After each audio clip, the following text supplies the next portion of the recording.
Welcome back, anime fans! Today, we're diving into the action-packed world of Arifureta with a recap of Season 2. If you need a refresher on Season 1, be sure to check out my previous recap video. In this second season, we follow Hajime Nagumo and his ever-growing party as they continue their journey through treacherous labyrinths, face off against formidable foes, and uncover shocking truths about the world they've been summoned to. Get ready for a whirlwind tour through volcanic peril, political intrigue, and heart-wrenching sacrifices as we break down the key events of Arifureta Season 2.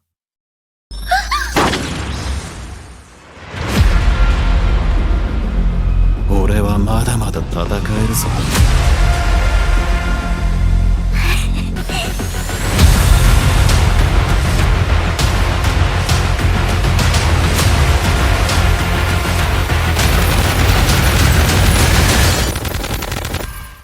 Kuki returns with the others to the castle, disheartened by the fact that Kaori had not only confessed her love for Hajime, but had also left the group to be with him.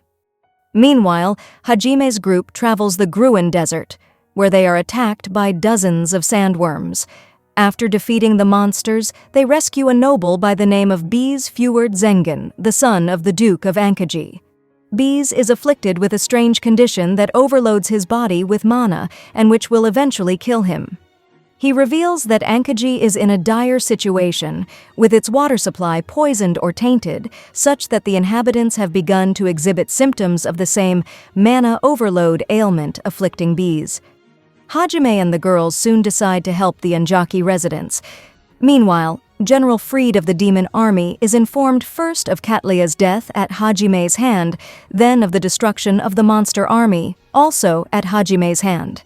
Freed begins making preparations for facing Hajime in battle and killing him. Hajime's party arrives at Ankaji, where they provide aid to the citizens afflicted by the curse and destroy the monster responsible. While Kaori stays behind to treat the sick with Miu, Hajime and the rest of the party infiltrate the Gruen volcano, the site of the third labyrinth. The group push forward through great rivers of molten lava all the way to the core, which they discover is guarded by 100 monsters. Hajime and the girls readily attack the monsters guarding the core, but just as they slay the last of them, a massive beam of light strikes Hajime. Desperately concerned for his safety, they immediately converge to protect him, then prepare to ferociously retaliate. Hajime is wounded by Freed's surprise attack, but despite having the advantage, the enemy fails to defeat Hajime's party in combat. As a last resort, Freed destroys the controls that keep the volcano from erupting and traps Hajime and the others inside so that the eruption will kill them. Before the volcano is sealed, Hajime instructs Tio to quickly escape to rejoin Kaori and Miu in Ankaji, while he and the others look for another exit. Meanwhile, at the palace, Shizuku is informed by Princess Liliana that the king intends to brand Hajime as a heretic for his defiance.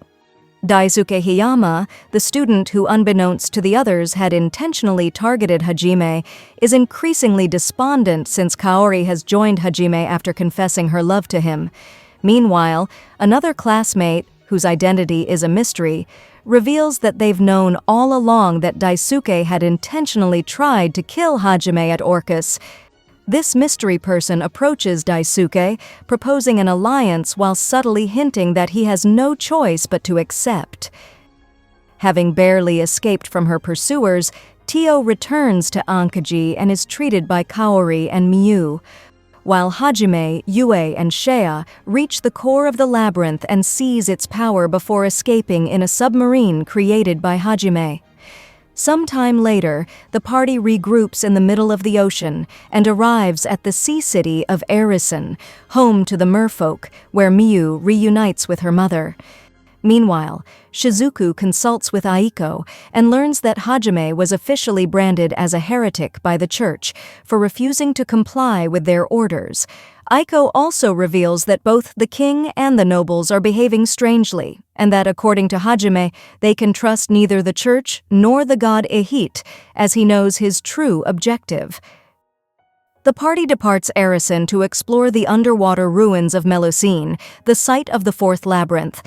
As they fight their way inside the ruins, they encounter a powerful monster. As the group retreats, Hajime and Kaori become separated from the others. The pair continues fighting the illusory foes of the labyrinth together until finally they find time to rest and confer about their circumstances. Hajime reprimands Kaori for continuing to compare herself and feel inferior to Yue, who stood beside Hajime when he was most in need of someone, but reiterates that Yue is the one he loves and suggests that Kaori leave the party if she can't accept that. Meanwhile, back at the castle, Aiko is kidnapped by a nun as Liliana is shown watching the scene from afar. Hajime and Kaori keep exploring the dungeon together until they watch a scene from the past where a peace treaty between the races is broken by Ihit's intervention. As they proceed, a spirit possesses Kaori and attempts to force Hajime to submit, but he refuses and proceeds to torture it with magic bullets instead unless it leaves Kaori's body, until Kaori exorcises it from within using her powers. After she is freed, Kaori kisses Hajime and affirms that she still loves him and wants to be by his side, despite his feelings for Yue. The two then reach the core of the labyrinth, where they reunite with the others. The monster who previously attacked the party returns to fight, but is destroyed by Hajime with help from the same sentient fish Hajime and Shay freed on another occasion. Meanwhile, the rest of the students are worried about Aiko's disappearance, unaware that she is being held captive at the Divine Mountain. Hajime and the girls spend some days at Arisen, with Hajime reluctant about parting ways with Miu. Once her mother reassures Hajime that she will be fine with his departure, Hajime promises to Miu that he will take her to visit Earth once he finds a way back there. As the party departs to continue their journey, Liliana flees from the castle, certain that she can't trust anyone there, and the Demon Lord's forces prepare a large-scale attack on the humans. Meanwhile, Commander Meld considers sending a letter to Hajime to ask for his help when Daisuke appears to talk to him. One of Meld's subordinates is hypnotized and attempts to kill him, and just when Meld protects Daisuke from the attacker, Daisuke takes the opportunity to stab him. Meld escapes from his attackers, but is intercepted and killed by the Apostle Noint. Meanwhile, Hajime's party rescues some travelers from a group of bandits and reunites with Liliana, who reveals that she ran away from the castle to look for a way to rescue Aiko, who is being held at the Divine Mountain, which is also the site of the fifth labyrinth. Hajime rescues Aiko from prison, but they are attacked by Noint, while an army of 100,000 monsters led by Fried and his subordinates approach the capital. Weakened by the priest's magic and protecting Aiko from harm, Hajime is at a disadvantage fighting Noint. Yue and Shay confront and defeat Fried and his soldiers, forcing him to flee, while Kaori and Liliana search for the rest of Hajime's classmates. Tio rendezvous with Hajime, who entrusts Aiko to her care and begins his counterattack. Having nothing left to hold him back, Hajime fights Noint and defeats her after a costly battle. Tio and Aiko combine their powers to launch an attack on the temple, but end up destroying it completely while killing all the priests. Hajime joins the duo, and the spirit of one of the liberators guide them to the core of the labyrinth, where they claim their rewards. Elsewhere, the students learn about the monster invasion and regroup with the knights by Eri's suggestion, but Eri betrays her classmates and subdues them with help from the knights under her control. Eri reveals that she sided with the demons and used her necromancy to have the knights killed and turned into undead under her control.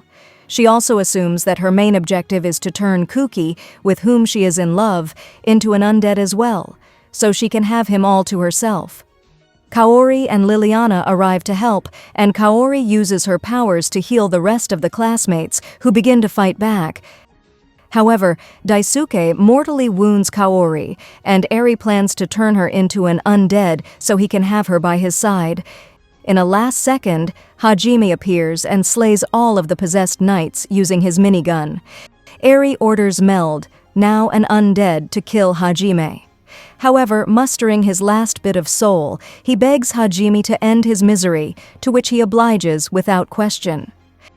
Hajime is about to kill Eri when Daisuke attacks him, resulting in the latter brutally beaten to near death and thrown into the outskirts of the arena and is left for dead as the monsters devour him. Freed arrives and challenges Hajime to defeat the thousands of monsters invading the city, which he easily does with a space weapon developed by him. Eri takes the opportunity to escape with Freed and Hajime's party take Kaori's body, having a plan in mind to fully resurrect her. Hajime and the others manage to preserve Kaori's soul, but by her request, they implant it on Noint's restored body so that she can increase her combat abilities while having her original body preserved for when they return to Japan.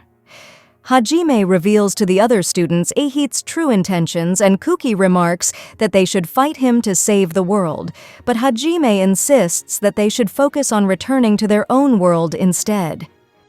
Despite that, the students decide to join forces with Hajime and split into two groups, one accompanying Hajime's party to the next labyrinth in order to get stronger, and another escorting Liliana to meet the Emperor in the capital in their effort to stop Ehit's plans. This episode sets when Mew was still in the group. While Kaori heals some travelers, Shay, Tio, and Mew ask Yue to teach them magic. Hajime warns them not to and is proven right because Yue's explanations are too vague and make no sense. However, Kaori joins the lesson and instantly learns a force field spell to everyone's surprise. They stop in a town and, by Mew's suggestion, swap clothes to see how it is like. Mew wears Yue's, Yue wears Tio's, Tio wears Mew's, Shay wears Kaori's, and Kaori wears Shay's. Hajime is impressed, but Kaori is embarrassed by Shay's revealing outfit. After switching back and going back on the road, Yue is bothered that Mew always calls her Big Sister instead of Mama. Mew assures her that she loves her and pats her head, causing Yue to regress to an infantile state and almost making Hajime lose control of the vehicle due to how cute they look.